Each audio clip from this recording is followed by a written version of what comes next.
Male అయినా female అయినా తోడనేది అవసరం అనుకున్నప్పుడు ఈ సృష్టి ధర్మం ఉంటున్నప్పుడు మీకు తోడు ఇంకెవరు ఉండరు మీరు భగవత్ సమర్పణం అని అనిపిస్తున్నప్పుడు మీకెక్కడ కంట్రోల్ చేసుకోవాలని కానీ కట్టడి చేసుకోవాలని కానీ అంటే అంత అంత మనకు చాతన అవుతుందా లేకపోతే ఆ ప్రాసెస్ ఎట్లుంటది?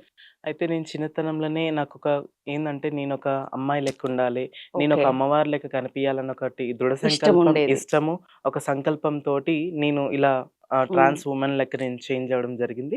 ఆ తర్వాత నేనెన్నో అవకతవకలు, ఎన్నో అవమానాలైనా సరే ఎటువంటి అన్నీ కూడా నేను భరించుకుంటూ ఈ లైఫ్‌ని లీడ్ చేసుకుంటూ అమ్మ, నాన్న తరఫు నుంచి అయినా సరే, ఫ్యామిలీ ఫ్యామిలీ అయినా సరే, లేకుంటే బయట రిలేటివ్స్ అయినా సరే, పక్కన ఇంటి చుట్టుముట్టు వాళ్ళైనా సరే నన్ను అవహేళన చేసిన మొదట్లో అయితే వాళ్ళున్నారు. అస్సలు సపోర్ట్ లేదంటారు. సపోర్ట్ లేదు. ఉమ్, అయితే దేవుడంటే మాకు డ్యాడీకి నమ్మకమే. అంటే దేవుడంటే మొక్కుతాము కానీ ఇవన్నీ అంటే కాదు అన్నట్టుగా అవాయిడ్ చేసిండనమాట. ఉమ్, తర్వాత నేను ఒప్పించుకొని కొంచెం బాధలు పడుతూ అన్నీ గూడా ఇబ్బందులు ఫేస్ చేస్తూ వాళ్ళని ఒప్పించుకొని ఇప్పుడైతే ప్రెజెంట్ మంచిగుంటున్నాం. మా ఫ్యామిలీ, మా డ్యాడీ, మా మమ్మీ సపోర్ట్ లేనిది ఇప్పటి వరకైతే నేను ఉమ్. బయటికెళ్ళాను.